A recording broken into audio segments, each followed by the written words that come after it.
January 21, 1999. Investigators in Michigan, Minnesota, Iowa, Idaho and Oregon all say they have unsolved homicides of young women occurring when fugitive killer James Allen Kinney was living in their areas.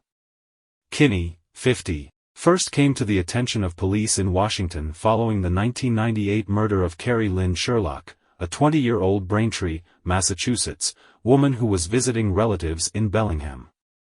Now, the authorities of Michigan are investigating a possible connection among Kinney and the murder without resolving of 22-year-old Billie Jo Watson, happened in 1997.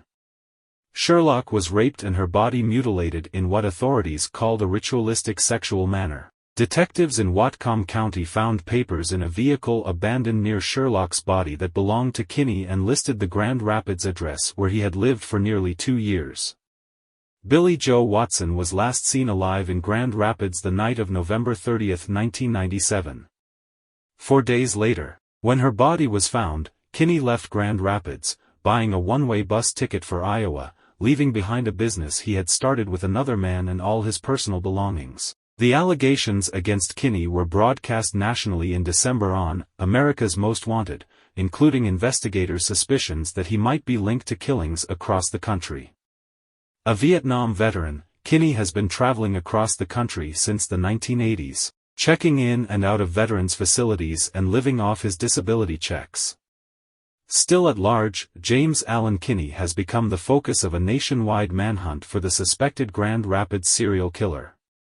He is wanted for the slaying and rape of a 20-year-old woman in Washington. He also is a suspect in the 1997 slaying in Grand Rapids of 22-year-old Billie Jo Watson, and is wanted for questioning on several other killings.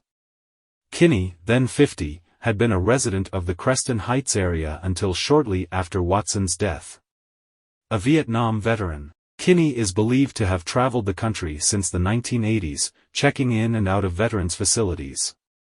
He came to Grand Rapids in 1996, checking into the Veterans Clinic at Grand Rapids Home for Veterans, 3000 Monroe Avenue Northeast, according to police. He remains on the FBI's Fugitive Task Force wanted list.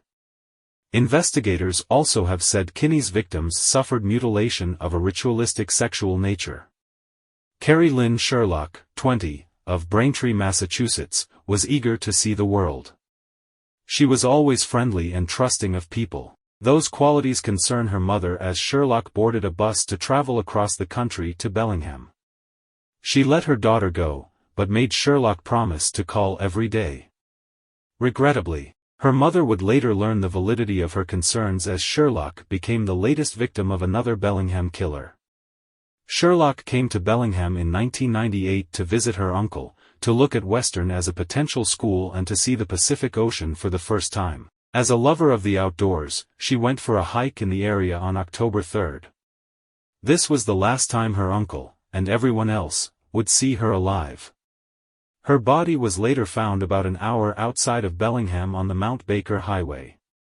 She was raped and beaten to death. A backpack found near her body led police to James Allen Kinney, a Bellingham resident and Vietnam War veteran with a history of mental illness.